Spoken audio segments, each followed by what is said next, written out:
नमस्कार दर्शक बंधु जय जगन्नाथ। दशम श्रेणी पास पोस्ट ऑफिस जीडीएस जॉब आउ गोटे नुआ भिडियो को मु डाकसेवक दिव्य आपण मानकु स्वागत जनाऊँगी। दर्शक बंधु आज भिडियो माध्यम जीडीएस रो पास्ट हिस्ट्री विषय टिके जानिबा एवं आगामी जो 8 पे कमिशन आसिया पई जाउची सेथरे जीडीएस मानकु इनक्लूड करा जिवो कि नाही, जदि इनक्लूड करा जिवो केते टंका वृद्धि पाइबो, 7th पे कमिशन समय रे केते टंका वृद्धि घटितला दरमारे एवं जीडीएस मानकु 8 पे कमिशन रे शामिल पाई एक लेटर मध्य आसीची, एक भिजुआलटी रहिची जोटा कि मंत्री को मध्य एक कॉन्फ्रेंस हॉल रे मंत्री को मध्य अनुरोध करा जायछि। मंत्री मध्य बसिथिले तांको सामना रे मध्य जीडीएस मानकु 8 पे कमिशन रे शामिल करिया पाई अनुरोध करा जायछि। मंत्री मध्य राजी थिबार मध्य जणा पड़िछि। तार वीडियो मध्य आपण मानकु म देखेइबी एवं बहुत पिला मानकर डाउट थिला जे जीडीएस गुटे सेंट्रल गवर्नमेंट जॉब ना एटा गुटे एक्स्ट्रा डिपार्टमेंट रो जॉब अटे। तेबे ये समस्त जिनिस आलोचना करवा। भिडियोटी आपण टिके लंग हो पारे, जो मैंने कि प्रकृत में जीडीएस चाकरी करने चाहूँगी और जीडीएस चाकरी कले कौन कौन सब ये सुविधा रही बिना परीक्षा आपण मैंने जदि चाकरी पाँच तेरे भविष्य में आपर ग्रुप बी ग्रुप ए रो चाकरी कर संभावना रही डिपार्टमेंटाल प्रमोशन नहीं। तेबे एथिरे मध्य आपनकर अनेक सारा स्कोप बा सुযোগ रही जो माने कि नेगेटिव कथा कहउचंती सेमानको कथा मध्य आपण माने सुनतु नाही। तेबे आजिर वीडियो माध्यम आपण मानकु कंप्लीट इनफॉरमेशन देबी जे जीडीएस रो पूर्व हिस्ट्री केमिति कोन थिला, केमिति कोन दरमा पाउतले, वर्तमान तांकर जो सैलरी स्ट्रक्चरटा केमिति भाबरे चेंजेस हला, सेंट्रल गवर्नमेंट जॉब किना नुहे शेष पर्यंत देखिले आपण माने समस्त डिटेल्स जानि पारिबे। एवं आउ गुटिए अनुरोध आपण मानको पई जो माने कि प्रथम थर पई चैनल टिको आसीचंती तेबे एमिति नुआ नुआ जॉब तथा नुआ नुआ जिनिसर अपडेट पाइबा पई चैनल टिको सर्वप्रथमे फॉलो करनेबे, वीडियो टी गुटे लाइक करबे। केवल सब्सक्राइब करले हबो नै, पाखरे थिबा नोटिफिकेशन बटन टिको ऑन करी ऑल नोटिफिकेशन रे सेट कर देबे, जहा फल रे मु छाडुथवा प्रत्येक वीडियो रो अपडेट आपण माने बा प्रत्येक जॉब रो अपडेट आपण माने एही चैनल माध्यम रे पाई परिबे। तेबे आसंतु संपूर्ण वीडियो टी आरंभ करनवा। तो दर्शक बंधु आपण माने जानिचंती जे जीडीएस रो हिस्ट्री बा भारतीय डाक सेवा प्रथमतः इंग्रेज अमल आरंभ होता 1854 मसीह। तेबे पूर्व केवल चिठी पत्र दूर जगह को नेण देण केवल चिठी पत्र काम थिला पोस्टाल विभाग रे। कालक्रमे बा आस्ते आस्ते सेथरे आपण मानकर फाइनेंशियल अपग्रेडेशन करागला, अर्थात सेथरे आपण मानकर अकाउंट ओपनिंग, टंका पैसा ट्रांजैक्शन, विथड्रॉ, डिपोजिट, तापर आपण मानकर इंश्योरेंस मध्ये आपण मानक पई आसिला पीएलआई आरपीएलआई ए सब प्रकार आसिला। तापर 2018 परठो आपण मानकर आईपीपी इंक्लूड हैला, इंडिया पोस्ट पेमेंट बैंक आपण मानक जानिथिबे इंडिया पोस्ट पेमेंट बैंक रो नियुक्ति आसिला। एमिति बहुत सारा भी आपण माने खबर मध्ये देखुथिबे से जो आईपीपी रो काम मध्ये आसिला, जोंथरा आपण मानकर आधार काम, मोबाइल नंबर सहित आधार नंबर संयुक्त नुआ आधार उठेबा एवं आधार करेक्शन, बायोमेट्रिक करेक्शन ए सब आपण मानकर विभिन्न काम, सीएससी ट्रांजैक्शन, तापर एमिति बहुत सारा काम, पासपोर्ट काम, एमिति बहुत सारा काम वर्तमान पोस्ट ऑफिस रे प्रायतः बैंक रे जे भलिया सुविधा पोस्ट ऑफिस रे मध्ये सेही भलिया सुविधा आपण मानक पई उपलब्ध रहउची। बैंक रे जेमिति एटीएम सुविधा आपण माने पाउचंती, पोस्ट ऑफिस रे मध्ये एटीएम सुविधा मध्ये आपण माने पाई पारुचंती। तेबे 1854 मसीह जेतेबेला आरंभ होइतला केवल चिठी रे सीमित थिला, आस्ते आस्ते वर्तमान ताकू फाइनेंशियल अपग्रेडेशन करा जाई वर्तमान फाइनेंशियल काम मध्ये करा जाउची। तेबे पूर्वरु एई जो जीडीएस मानकर नाम केवल एजेंट भाव थिला। ग्रामांचल से ब्रिटिशर्स माने बा इंग्रेज माने ग्रामांचल रे चिठी पत्र बांटिबा पई सेही ग्रामांचल रु जणे लेखांकु एजेंट भलिया नियुक्ति करथिले केवल चिठी पत्र बांटिबा पई। तेबे ही जीडीएस मानकर पूर्वरु नाम थिला एजेंट। तेबे 1990 मसीह रे सेही एजेंट नामटी को परिवर्तन करा जाई जीडीएस नामकरण करा गला। जीडीएस नामकरण अर्थात ग्रामीण डाक सेवक। एवं भारत स्वाधीन पर 1947 पर भारतीय डाक व्यवस्था को अधिक विस्तार करा जायतिला। देखंतु 1854 मसीह जेतेबेले भारतीय डाकटी प्रथमे आरंभ करा जायतिला ना ब्रिटिश शासन काल रे भारत रे आधुनिक डाक व्यवस्था आरंभ होला। एही समय ग्रामांचल रे डाक वितरण पई स्थानीय व्यक्ति को केवल नियुक्ति करा जाउथला, जो मानकु केवल गोटे एजेंट भाव रे नियुक्ति करा जाउथला। तापर देखंतु 1947 पर स्वाधीनता पर इंडिया पोस्ट ग्रामांचल को डाक सेवा अधिक विस्तार करला। एही समय रे जीडीएस को एक्स्ट्रा डिपार्टमेंट बा ईडी एजेंट्स बोली कुहा जाउथला। एही समय रे जीडीएस को कोन ना एक्स्ट्रा डिपार्टमेंट बा ईडी एजेंट्स बोली कुहा जाउथला। तापरे 1990 पर एही ईडी मानकु ईडी नामटी को हटेई देई सेमाने कोन करले ना ईडी एजेंट्स रे नाम परिवर्तन करी ग्रामीण डाक सेवक नामटी अणागला बा नुआ भाव रे जीडीएस नामकरण सेमानकर करागला। तीनोटी पदवी मध्य सृष्टि करागला, जो माने कि जीडीएस रो प्रमुख पदवी तीनोटी सृष्टि करागला। GDS BPM branch postmaster, GDS assistant branch postmaster ABPM एवं अन्यटी हला डाक सेवक पोस्ट आपण मानक पई नुआ भाव रे अणागला। ଏବଂ ଯେତେବେଳେ ସପ୍ତମ ବେତନ କମିଶନଟି 2016 ମସିହାରେ ଯେତେବେଳେ ସେଣ୍ଟ୍ରାଲ ଗଭର୍ଣ୍ଣମେଣ୍ଟ ଏମ୍ପ୍ଲୟୀମାନଙ୍କ ପାଇଁ ଲାଗୁ ହେଲା, ସେତେବେଳେ ଜିଡ଼ିଏସ୍ ମାନେ ମଧ୍ୟ ସେଥିରୁ ବାଦ ପଡ଼ିଥିଲେ। ତେବେ ଜିଡ଼ିଏସ୍ ମାନେ ପ୍ରାୟତଃ 15ରୁ 20 ଦିନ ଆନ୍ଦୋଳନ କରିଥିଲେ। ତେବେ ସାରା ଭାରତରେ ଡାକ ସେବା ସମ୍ପୂର୍ଣ୍ଣ ଠପ୍ ହୋଇଯାଇଥିଲା, କାରଣ ଏହି ଜିଡ଼ିଏସ୍ ମାନେ ହେଲେ ପୋଷ୍ଟାଲ ଡିପାର୍ଟମେଣ୍ଟର ମୂଳଦୁଆ। ଏବଂ ଆପଣମାନେ ଜାଣିନଥିବେ, ଜାଣି ଆଶ୍ଚର୍ଯ୍ୟ ହେବେ ଯେ ଅଲ୍ ଇଣ୍ଡିଆରେ 2.5 ଲକ୍ଷରୁ 2,50,000ରୁ ଅଧିକ ଜିଡ଼ିଏସ୍ କର୍ମଚାରୀ କେବଳ ପୋଷ୍ଟାଲ ଡିପାର୍ଟମେଣ୍ଟରେ ବା ଏହି ଏକ୍ସଟ୍ରା ଡିପାର୍ଟମେଣ୍ଟରେ କାମ କରୁଛନ୍ତି। ତ ଯେତେବେଳେ 7th ପେ କମିଶନଟି 2016 ମସିହାରେ ଲାଗୁ ହେଲା, ସେତେବେଳେ ଜିଡ଼ିଏସ୍ ମାନଙ୍କ ପାଇଁ ଏହା ଲାଗୁ ହୋଇନଥିଲା। ତଥାପି ତା ପୂର୍ବରୁ ଯେଉଁ ଜିଡ଼ିଏସ୍ ଭାଇ ଭଉଣୀମାନେ 2016 ପୂର୍ବରୁ ଦରମା ପାଉଥିଲେ, ବିପିଏମ୍ ହେଇଥିଲେ 4,500 ଟଙ୍କା ପାଖାପାଖି ଏପ୍ରକ୍ସ ଦରମା ପାଉଥିଲେ ଏବଂ ଏବିପିଏମ୍ ହେଇଥିଲେ 3,500 ଟଙ୍କା ଏପ୍ରକ୍ସ ଦରମା ପାଉଥିଲେ 2016 ପୂର୍ବରୁ। ତାପରେ ଯେତେବେଳେ କି ସେମାନେ 15-20 ଦିନ ଧରି ଆନ୍ଦୋଳନ କଲେ, ସାରା ଦେଶର ପୋଷ୍ଟାଲ ସେବା ସମ୍ପୂର୍ଣ୍ଣ ଭାବରେ ଠପ୍ ହୋଇଯାଇଥିଲା। ତାପରେ ସେମାନଙ୍କ ପାଇଁ ଏକ ସ୍ପେଶିଆଲି କମିଟି ଗୋଟେ ତିଆରି ହୋଇଥିଲା, ଯାହାର ନାମ ହେଉଛି କମଳେଶ ଚନ୍ଦ୍ର କମିଟି, ଯେଉଁଟାକି 2018 ମସିହାରେ କାର୍ଯ୍ୟକାରୀ ହେଲା। 2016 ମସିହାରେ ମିଡ଼ିଲରେ ଆପଣମାନଙ୍କ ପାଇଁ ଏକ କମଳେଶ ଚନ୍ଦ୍ର କମିଟିଟି ଗଠନ ହୋଇଥିଲା। ତାପରେ 2018 ମସିହାରେ ସେହି କମିଟିଟିକୁ ସମ୍ପୂର୍ଣ୍ଣ ଭାବରେ କାର୍ଯ୍ୟକାରୀ କରାଯାଇଥିଲା। ଏବଂ ଏହି କମିଟିର ସୁପାରିଶ ଥିଲା ଯେ ଜିଡ଼ିଏସ୍ଙ୍କର ବେତନ ଏବଂ ଭତ୍ତା ବୃଦ୍ଧି ସମ୍ପର୍କରେ ସୁଧାର ଆଣିବା। ଏବଂ ଜିଡ଼ିଏସ୍ର ପୂର୍ବରୁ ଯେଉଁ ଟିଆର୍ସିଏ, ବର୍ତ୍ତମାନ ଆପଣମାନେ ଗୋଟେ ଶବ୍ଦ ଶୁଣିଥିବେ ଟିଆର୍ସିଏ, टाइम रिलेटेड कम्युनिटी एलाउंस, अर्थात समय अनुसार सेमानकर भत्ता वृद्धि कराजिबो, ड्यूटी अनुसार सेमानकु दरमा दियाजिबो। एवं पेड लिव्र सुविधा मध्य आसिला। जेतेबेले कमलेश चंद्र रिपोर्ट देला बा सुपारिश होला, सेतेबेले आपनमानकर जीडीएस मानकर टीआरसी गोटे आसिला एवं पेड लिव्र सुविधा पाइले, सोशल सिक्यूरिटी बेनिफिट मध्य पाइले एवं online merit based selection system मध्य आरंभ होला। पूर्वरु जो सिलेक्शन होता है ऑफलाइन रे होता एवं 2018 परठू जो माने कि सिलेक्शन हेले सेमानकु सबु ऑनलाइन माध्यम रे सिलेक्शन करागला एवं 10वीं श्रेणी मार्क आधारित चयन करागला। एवं बर्तमान ये जीडीएस माने कौन कौन सब काम करुचंती ना आईपीपी, आधार सर्विस, बैंकिंग सर्विस ए सब काम मध्य करुचंती। एवं जीडीएस रो भूमिका मध्य आपण माने जानि नियंतु। चिट्ठी पार्सल सेवा वितरण, सेविंग सर्विस रो काम रहिबो, इंडिया पोस्ट पेमेंट बैंक रो काम रहिबो, सरकारी योजना सेवा ग्राम रे पहुंचाइबा काम रहिबो। माने भारतीय सरकार भारत सरकार कौन कौन स्कीम बर्तमान काम करुच्ची से सब लोक मान पाखे पहुंचाइबा काम रहिबो जीडीएस रो भूमिका। एवं भारत में बर्तमान 1.5 लक्षरू अधिक ब्रांच पोस्ट ऑफिस केवल रही एवं से 2.5 लक्षरू अधिक जीडीएस कर्मचारी बर्तमान रही एवं संपूर्ण भाव ऑल इंडिया रे ऑनलाइन रिक्वायरमेंट सिस्टम रे नियुक्ति हेउची। तेबे जीडीएस मानकू 2018 पूर्व कौन पाई अल्प दरमा मिलुतला ताहा मध्ये जानि नियंतु। जे जीडीएस को पूर्ण सरकारी कर्मचारी मना नाम जाऊला घंटा आधारित काम, अर्थात 4 घंटिया और 5 घंटिया से वर्क परफॉर्मेंस थिला, अर्थात 4 घंटिया कि 5 घंटा से ड्यूटी आवर्टी थिला। बर्तमान भी से सामान आपण रही। पेंशन सुविधा नथिला, परे सोशल सिक्यूरिटी स्कीम से आसिला।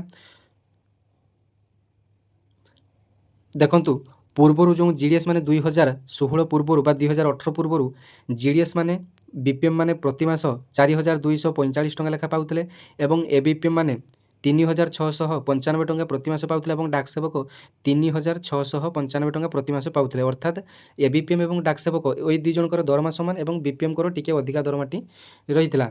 तेबे जेतेबेले कमलेश चंद्र कमिटी आसिला 2018 एवं जेतेबेले कमलेश चंद्र कमिटी लागू है जीडीएस मान से एका बेलके सेमानकर टीआरसीए को बहुत मात्रा रे परिवर्तन करागला। जो बीपीएम माने कि 4,000 टंका पाउतले सेमानकर केवल बेसिक टी को वृद्धि करागला, एका बेले 12,000 टंका को बेसिक को वृद्धि करागला एवं एबीपीएम एवं डाक सेवक मानकर बेसिक पे को 10,000 टंका को वृद्धि करागला। एवं बर्तमान जेते सब आपण मानकर महंगा भत्ता चली 58 रे चली, तेबे 12,000 रो 58% आपण मानकर जेते होतो हिसाब कर नेबे प्रायतः 18,000 प्लस आपण मानकर होतो एवं 10,000 रो 58 बर्तमान आपण मानकर महंगा भत्ता बा डीएटी चली 58 रे 10,000 रो 58 आपण माने हिसाब कर देबे 15.5 ରୁ 16 आपण मानकर रहिबो। एमिति भाबरे आपण मानकर 2018 पर ठारू दरमा रे वृद्धि चली एवं बर्तमान मध्य एही 8 पे कमिशन रे जीडीएस मानकू लागू करिया पई बहुत दिन मध्य दाबी हो सारी। फाइनेंस मिनिस्टर को मध्य आमर जो पोस्टाल डिपार्टमेंट रो एआईजीडीएसयू अच्छी ତାହା ମଧ୍ୟ ଲେଟର ମଧ୍ୟ ଲେଖି ସାରିଛି। विनम्र से निवेदन है कि 8th पे कमीशन में ग्रामीण डाक सेवक को भी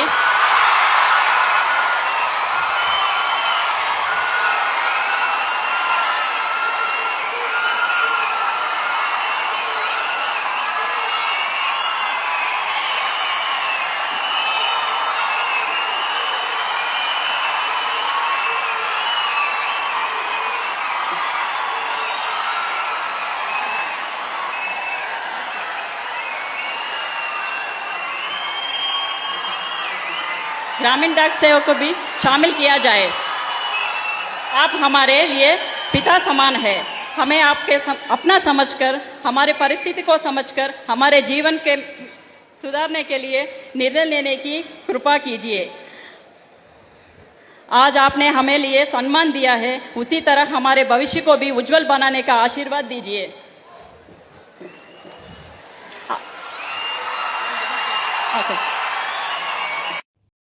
तेबे आपण माने मोबाइल रो डिस्प्ले रे देखि पारुचंती ऑल इंडिया ग्रामीण डाक सेवक यूनियन AIGDS जोटा कि 23/2/2026 रे काली एक लेटरटी लिखा जाइछि। 8th पे कमिशन रे वर्तमान जो चेयरपर्सन अछंती जस्टिस रंजना प्रकाश देसाई जी तांको एक लेटरटी लिखा जाइछि। ऑनरेबल चेयरपर्सन जनपथ न्यू दिल्ली 8th पे सेंट्रल कमिशन रो जो अध्यक्ष अछंती तांको पाखु चिठी लिखा जाइछि जे prayer for not allowing the department of post to appointment a separate GDS committee for Gramin डाक Sevak for the engagement of the post. এইটি ଆପଣମାନଙ୍କ ପାଇଁ ଇମ୍ପୋର୍ଟାଣ୍ଟ ପଏଣ୍ଟ ରହିଛି ଏବଂ ବୁଝିବାର ପଏଣ୍ଟ ମଧ୍ୟ ରହିଛି। ଏଠାରେ ଲେଖାଯାଇଛି ପ୍ରେୟାର ଫର୍ ନଟ୍ ଏଲାଉଇଂ, ମାନେ ସେମାନେ ଅନୁରୋଧ କରୁଛନ୍ତି ଯେ GDS ମାନଙ୍କ ପାଇଁ ଏକ ସେପାରେଟ୍ କମିଟିଟି ଗଠନ କରା ନଯାଉ ଏବଂ ଏହାଦ୍ୱାରା କମିଟିଟି ଗଠନ ନ କରାଗଲେ ସେମାନେ ସିଧାସଳଖ ଭାବେ 8th ପେ କମିଶନରେ ଲାଭ ପାଇପାରିବେ। ଯଦି ଏକ କମିଟି ମାଧ୍ୟମରେ GDS ମାନଙ୍କୁ ସେଥିରେ ଇନକ୍ଲୁଡ୍ କରାଯିବାକୁ ବର୍ତ୍ତମାନ ସରକାର ଚିନ୍ତା କରୁଛନ୍ତି, ଯେମିତିକି 2018ରେ କମଳେଶ ଚନ୍ଦ୍ର କମିଟି ଏକ ଗଠନ କରି GDS ମାନଙ୍କର ଭତ୍ତା ଏସବୁ ଆପଣମାନଙ୍କର ଦରମାରେ ସଂଶୋଧନ କରାଯାଇଥିଲା। ସେମିତି 8th ପେ କମିଶନରେ ସରକାର ଚାହୁଁଛନ୍ତି ଯେ ସେଣ୍ଟ୍ରାଲ ଗଭର୍ଣ୍ଣମେଣ୍ଟ ଏମ୍ପ୍ଲୟି ମାନଙ୍କର ଯେମିତିକି group D, group C, group B, group A ର ଏକ ନିର୍ଦ୍ଦିଷ୍ଟ ଫିଟମେଣ୍ଟ ଫ୍ୟାକ୍ଟର ରହିବ। ବେସିକ୍ ପେ ମଧ୍ୟ ଆପଣମାନଙ୍କ ପାଇଁ ଏକ ନିର୍ଦ୍ଦିଷ୍ଟ ରହିବ, ତା ସହିତ ଅନ୍ୟାନ୍ୟ ସୁବିଧା ମଧ୍ୟ ରହିବ।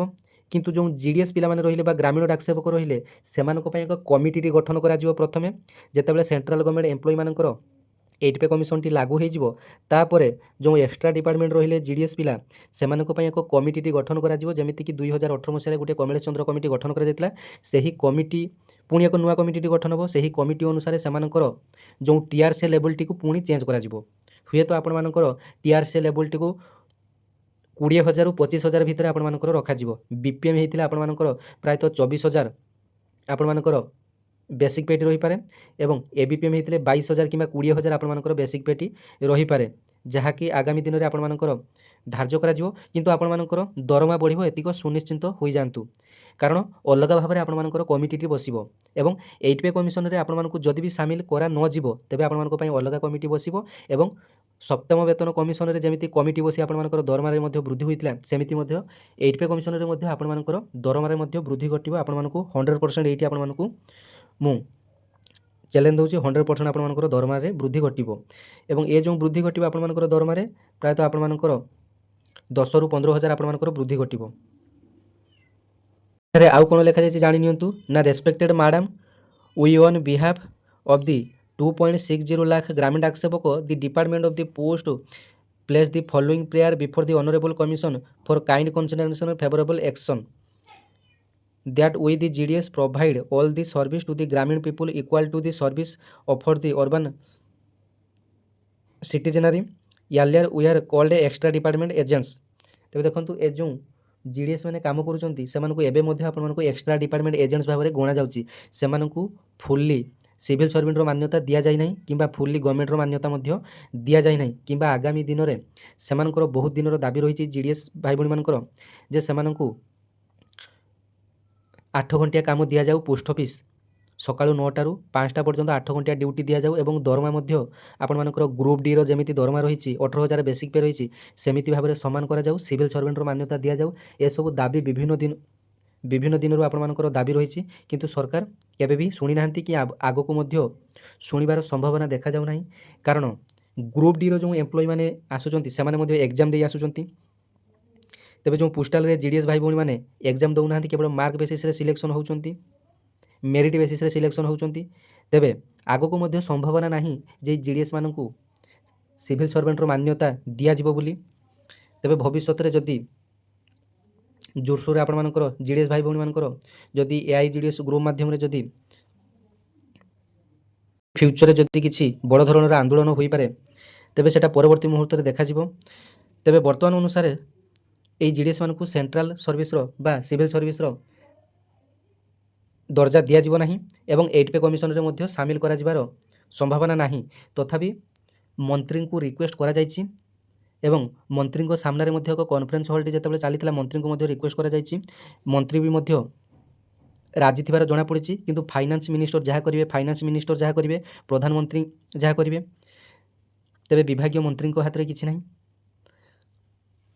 ତେବେ ଆଗାମୀ ଦିନରେ ମଧ୍ୟ ଅଷ୍ଟମ ବେତନ କମିଶନରେ ଆପଣମାନେ, ମୁଁ ଯେତିକି ଏକ୍ସପିରିଏନ୍ସରୁ କହୁଛି, ଆପଣମାନେ ଇନକ୍ଲୁଡ଼ ହେଇ ନ ପାରନ୍ତି, କିନ୍ତୁ ଆଗାମୀ ଦିନରେ ମଧ୍ୟ ଆପଣମାନଙ୍କ ପାଇଁ ହେଇପାରନ୍ତି। ଯଦି ଆପଣମାନଙ୍କର ଅଧିକ ପ୍ରେସରାଇଜ୍ ପଡ଼େ ଡିପାର୍ଟମେଣ୍ଟ ଉପରେ, ତେବେ ମଧ୍ୟ ଆପଣମାନେ ହେଇପାରନ୍ତି ସେଣ୍ଟ୍ରାଲ ଗଭର୍ଣ୍ଣମେଣ୍ଟ ଏମ୍ପ୍ଲୟି। ଆପଣମାନଙ୍କର ଯଦି 8 ପେ କମିଶନରେ ଆପଣମାନେ ସାମିଲ ହେବେ, ତେବେ ଆପଣମାନଙ୍କର ଅଟୋମେଟିକ୍ ଆପଣମାନେ ସେଣ୍ଟ୍ରାଲ ଗଭର୍ଣ୍ଣମେଣ୍ଟର ଦର୍ଜା ଆପଣମାନେ ପାଇଯିବେ। ଅର୍ଥାତ୍ ଆପଣମାନେ ଗ୍ରୁପ୍ ଡି ଭଳିଆ ଆପଣମାନଙ୍କର ସବୁ ସୁବିଧା, ମେଡ଼ିକାଲ ସୁବିଧା, ଆପଣମାନଙ୍କର ହାଉସ୍ ରେଣ୍ଟ, ଏସବୁ ଆପଣମାନଙ୍କର ଅନ୍ୟାନ୍ୟ ସୁବିଧା ମଧ୍ୟ ଆପଣମାନେ ମଧ୍ୟ ପାଇପାରିବେ। ଦେଖନ୍ତୁ, ଏଥିରେ ଆପଣମାନଙ୍କର ପ୍ରାୟତଃ 8ଟା ଡିମାଣ୍ଡ ଏଥିରେ ଲେଖାଯାଇଛି ଯେ 8 ପେରେ ଇନକ୍ଲୁଡ଼ କରିବା ପାଇଁ। ଜିଡ଼ିଏସ୍ ବର୍ତ୍ତମାନ ଅନ୍ୟାନ୍ୟ ଯେଉଁ ଡିପାର୍ଟମେଣ୍ଟାଲ ପୋଷ୍ଟାଲ ଏମ୍ପ୍ଲୟି ଭଳିଆ ସେମାନେ ମଧ୍ୟ ଜିଡ଼ିଏସ୍ ବାଲା ମଧ୍ୟ କାମ କରୁଛନ୍ତି, 7ରୁ 8 ଘଣ୍ଟା କାମ କରୁଛନ୍ତି। ତେବେ ସେଥିପାଇଁ 8 ପେ କମିଶନରେ ଇନକ୍ଲୁଡ଼ କରିବା ପାଇଁ ମଧ୍ୟ ଚିଠି ଲେଖାଯାଇଛି। 8 ପେ କମିଶନର ଯେଉଁ ଅଧ୍ୟକ୍ଷା ରହିଛନ୍ତି ତାଙ୍କ ପାଖକୁ ଚିଠି ମଧ୍ୟ ଲେଖାଯାଇଛି। ଏବଂ ବହୁତ ପିଲାମାନଙ୍କର ମଧ୍ୟ ଡାଉଟ୍ ଥିଲା ଯେ ଏହି ଜିଡ଼ିଏସ୍ ଜବ୍ ଗୋଟେ ଏକ୍ସଟ୍ରା ଡିପାର୍ଟମେଣ୍ଟ, ଆପଣ କେମିତି ଭାବେ ସେଣ୍ଟ୍ରାଲ ଗଭର୍ଣ୍ଣମେଣ୍ଟ ଜବ୍ ବୋଲି କହୁଥିଲେ। ତେବେ ଦେଖନ୍ତୁ, ଏଥିରେ ଯେଉଁ ବିନା ପରୀକ୍ଷାରେ ଆପଣମାନେ ଏକ୍ସଟ୍ରା ଡିପାର୍ଟମେଣ୍ଟକୁ ଆସିଲେ, ବର୍ତ୍ତମାନ ଜିଡ଼ିଏସ୍ ଯେଉଁ ରହିଛି ସମ୍ପୂର୍ଣ୍ଣ ଭାବେ ଏକ୍ସଟ୍ରା ପୋଷ୍ଟାଲ ଡିପାର୍ଟମେଣ୍ଟ ଅଣ୍ଡରରେ, କିନ୍ତୁ ଗୋଟେ ଏକ୍ସଟ୍ରା ଡିପାର୍ଟମେଣ୍ଟ ଭାବରେ କାମ କରୁଛି, ଯେଉଁଟାକି ଗୋଟେ କେବଳ ଏଜେଣ୍ଟ ଭଳି ଆପଣମାନେ କାମ କରୁଛନ୍ତି। ଅର୍ଥାତ୍ ଆପଣମାନଙ୍କର ଡେଲି ୱେଜେସ୍ ବେସିସ୍ରେ ଆପଣମାନଙ୍କର ଦରମାଟି ରହିଛି, ଯେଉଁଥିରେ ଆପଣମାନଙ୍କର କାମଟି ବା ୱାର୍କିଂ ଆୱାର ରହିବ 3ରୁ 4 ଘଣ୍ଟା ୱାର୍କିଂ ଆୱାର ରହିବ। ଦରମା ମଧ୍ୟ ଆପଣମାନଙ୍କର BPM ହୋଇଥିଲେ ବର୍ତ୍ତମାନ ଆପଣମାନଙ୍କର 19,000ରୁ 20,000 ମଧ୍ୟରେ ଦରମା ପାଇବେ ଏବଂ ABPM ହୋଇଥିଲେ 15.5ରୁ 16 ମଧ୍ୟରେ ଆପଣମାନଙ୍କର ଦରମାଟି ରହିବ। ତେବେ ଏତିକି ଟଙ୍କା ମଧ୍ୟ ଘର ପାଖରେ ରହି ଇନକମ୍ କରିବା 3ରୁ 4 ଘଣ୍ଟା କାମ କରି ଆପଣମାନଙ୍କ ପାଇଁ ସମ୍ଭବ ହେବନି। ତେବେ ଏଥିରେ ଯେଉଁ ଫ୍ୟାସିଲିଟିଟି ରହିଛି, ଏକ୍ସଟ୍ରା ଡିପାର୍ଟମେଣ୍ଟ ହେଲେ ମଧ୍ୟ 3 ବର୍ଷ ଯେତେବେଳେ ଆପଣମାନଙ୍କୁ କମ୍ପ୍ଲିଟ୍ ହୋଇଯିବ, ସେତେବେଳେ ଆପଣମାନେ MTS ଏକ୍ଜାମଟି ଦେଇପାରିବେ। ଏବଂ ଆପଣମାନେ ଯେତେବେଳେ ଡାଇରେକ୍ଟ ରିକ୍ୱାରମେଣ୍ଟ MTS ଦେଉଛନ୍ତି SSC ଥ୍ରୁ ମାଧ୍ୟମରେ, ସେଥିରେ ଆପଣମାନଙ୍କର କ୍ୱେଶ୍ଚନ୍ ଲେଭେଲ୍ ବହୁତ ହାର୍ଡ଼ ରହୁଛି। ଏବଂ ଯେଉଁ ଡିପାର୍ଟମେଣ୍ଟ ଥ୍ରୁରେ ଆପଣମାନଙ୍କର ବିନା ପରୀକ୍ଷାରେ ପ୍ରଥମେ GDSରେ ଭର୍ତ୍ତି ହୋଇଗଲେ, ତାପରେ ଯେଉଁ ଡିପାର୍ଟମେଣ୍ଟାଲ ପ୍ରମୋସନ୍ ଏକ୍ଜାମଟି ଦେବେ, MTS, postman, mail guard, postal assistant, sorting assistant, inspector post, ଏସବୁ ଯେତେବେଳେ ଆପଣମାନେ ଏକ୍ଜାମଟି ଦେବେ, ସେତେବେଳେ ଆପଣମାନଙ୍କ ପାଇଁ କ୍ୱେଶ୍ଚନ୍ର ଲେଭେଲ୍ ଓଡ଼ିଆରେ ମଧ୍ୟ ଆପଣମାନଙ୍କ ପାଇଁ କ୍ୱେଶ୍ଚନ୍ ଆସିବ ଏବଂ ଓଡ଼ିଆରେ ବହୁତ ସୁବିଧା କ୍ୱେଶ୍ଚନ୍ ମଧ୍ୟ ଆପଣମାନଙ୍କ ପାଇଁ ଆସିବ। ତେବେ ଯେଉଁମାନେ କି ନେଗେଟିଭ୍ କମେଣ୍ଟସ୍ କରୁଛନ୍ତି ଯେ ପୋଷ୍ଟାଲ ଡିପାର୍ଟମେଣ୍ଟ ଗୋଟିଏ ଆପଣମାନଙ୍କର ଯେଉଁ ଏକ୍ସଟ୍ରା ଡିପାର୍ଟମେଣ୍ଟ, ଠିକ୍ ଅଛି ସେଇଟା ଏକ୍ସଟ୍ରା ଡିପାର୍ଟମେଣ୍ଟ, କିନ୍ତୁ ସେଥିରେ ଯେଉଁ ବେନିଫିଟ୍ ମିଳୁଛି, ପ୍ରମୋସନାଲି ଯେଉଁ ବେନିଫିଟ୍ ମିଳୁଛି, ଯେଉଁମାନେ କି ନେଇପାରିବେ ସେମାନେ ଭଲ ବୋଲି କହିବେ, ଯେଉଁମାନେ କି ନେଇପାରିବେ ନାହିଁ ସେମାନେ ମଧ୍ୟ ଖରାପ କହିବେ। ଏବଂ ଏହି GDS ଭାବରେ ରହି ଆପଣମାନେ ମଧ୍ୟ ଅଧିକ ଇନକମ୍ କରିପାରିବେ, ଯେମିତିକି ଆପଣମାନଙ୍କର CSC ଟ୍ରାଞ୍ଜାକ୍ସନ୍ କରିପାରିବେ। ଏବଂ ଯେଉଁ ଆପଣମାନଙ୍କର ରହିଲା PLI, RPLI ଯେଉଁ ବର୍ତ୍ତମାନ ଇନ୍ସୁରାନ୍ସ ସ୍କିମ୍ ରହିଛି, ସେହି ଇନ୍ସୁରାନ୍ସ ସ୍କିମ୍ରେ ଆପଣମାନଙ୍କର ଗୋଟିଏ ଲେଖାଏଁ ID ଆପଣମାନେ କ୍ରିଏଟ୍ କରନ୍ତୁ। PLI ID, RPLI ID ଆପଣମାନେ କ୍ରିଏଟ୍ କରିପାରିବେ। ସେଥିରେ ମଧ୍ୟ ଆପଣମାନଙ୍କର ଲୋକଙ୍କୁ ବୁଝେଇ ଯଦି ଆପଣମାନଙ୍କର LIC ଅପେକ୍ଷା ଯେହେତୁ ଅଧିକ ସୁଧ ପୋଷ୍ଟାଲ ଡିପାର୍ଟମେଣ୍ଟ ଦେଉଛି, ଯେତୋଟି PLI, RPLI ଆପଣମାନେ ଖାତା ଖୋଲିପାରିବେ, ପ୍ରଥମ ପ୍ରିମିୟମର 20% ଆପଣମାନେ ପ୍ରଥମେ ପାଇଯିବେ। ଏବଂ ସେହି ଲୋକଟି ଯେତେ ପର୍ଯ୍ୟନ୍ତ ମରିବା ପର୍ଯ୍ୟନ୍ତ ଯଦି ଡିପୋଜିଟ୍ କରୁଥିବ, ସେତେ ପର୍ଯ୍ୟନ୍ତ ଆପଣମାନେ ତା'ର ଯେଉଁ ପ୍ରିମିୟମ୍ ପଇସାରୁ ଆପଣମାନଙ୍କର 20% ଲେଖାଏଁ ଆପଣମାନେ ପାଉଥିବେ। ବିଶ୍ୱାସ କରିବେନି, ଆପଣମାନେ ଏମିତି ଜଣେ ଲେଖାଏଁ GDS ରହିଛନ୍ତି ଯେଉଁମାନଙ୍କର କି ମାସକୁ ଉପରି ଇନକମ୍ 20,000ରୁ 30,000 ରହିଛି କେବଳ ଏଇ PLI, RPLI କମିଶନରୁ। ତେବେ ମୋର ମଧ୍ୟ ମାସକୁ 2-3 ହଜାର ଟଙ୍କା ଲେଖାଏଁ ଅଧିକ ଆସୁଛି ଏଇ PLI, RPLI କମିଶନରୁ।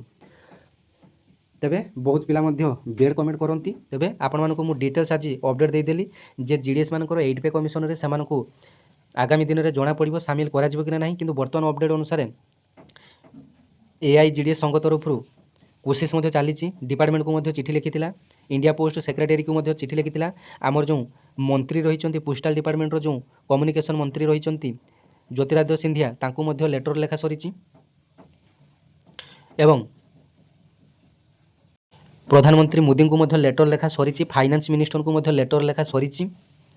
ତେବେ କୌଣସି ଲେଟରର ମଧ୍ୟ 7 पे कमिशनर मध्य लेटर लिखा जाइतिला 8 पे कमिशनर मध्य लेटर लिखा जाइछि आगामी दिन में जना पड़ा आपण 8 पे कमिशनर सामिल करा जिवो कि ना नहीं किंतु मुझे एतिकी आपण मानकु ग्यारंटी दे कहबी जे आपण मानकर दरमारे वृद्धि घटिबो एवं आपण मानकर बेसिक टी आपण मानकर संपूर्ण भाव में चेंज हो 8 पे कमिशन हेले बीपीएम मानकर बेसिक पेटी 20,000 आपण मानकर